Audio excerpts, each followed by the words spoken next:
വണക്കം friends, welcome back to my channel. അപ്പോൾ ready ആയിട്ട് എവിടെയാണ് പോകണമെന്ന് വെച്ചാൽ ഇന്ന് എൻ്റെ സിസ്റ്റർ ഇൻ ലോയുടെ ബർത്ത്ഡേ ആണ്.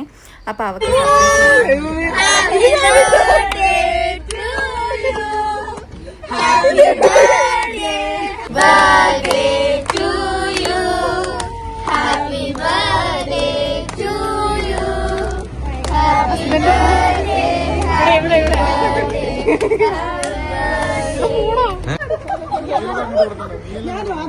അവൻ അറിയത്തില്ല ആർക്കാണ് കൊടുക്കണെന്ന്.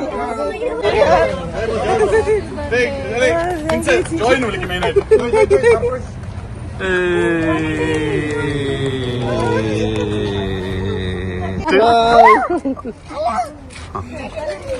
ഇതാണ് ഈ പരിപാടിയുടെ ഫുൾ കച്ചട. അത് കഴിഞ്ഞിട്ട് ഞങ്ങൾ ദുബായിൽ ഒരു റെസ്റ്റോറൻറ്റിൽ ഫുഡ് കഴിക്കാനായിട്ട് പോയി. അവിടെ ഉപ്പിലിട്ട ഐറ്റംസൊക്കെ ഒരുപാട് ഉണ്ടായിരുന്നു. ഞങ്ങൾ അതിൽ നിന്ന് കുറച്ച് മേടിച്ചിട്ട് ഞങ്ങൾ ടേസ്റ്റ് ചെയ്തിട്ടിരുന്നു കേട്ടോ. അടിപൊളിയായിരുന്നു. അതിൻ്റെ പുറത്തൂടെ എന്തൊരു ഒരു മസാല എന്തോ ഇട്ടിട്ടുണ്ടായിരുന്നു കേട്ടോ. നല്ല ടേസ്റ്റ് ആയിരുന്നു. അത് കഴിഞ്ഞ് ഞങ്ങൾ ഫുഡൊക്കെ കഴിച്ച് ബ്ലെസ്സിയുടെ മാരേജ് കഴിഞ്ഞിട്ടുള്ള ഫസ്റ്റ് ബർത്ത്ഡേ ആണ്. അങ്ങനെ ഞങ്ങൾ സർപ്രൈസൊക്കെ കൊടുത്തിട്ട് അടിച്ച് പൊളിച്ചു കേട്ടോ. അപ്പോൾ പിന്നെ ഇത്രയേ ഉള്ളൂ ഇന്നത്തെ വീഡിയോ. Thanks for watching.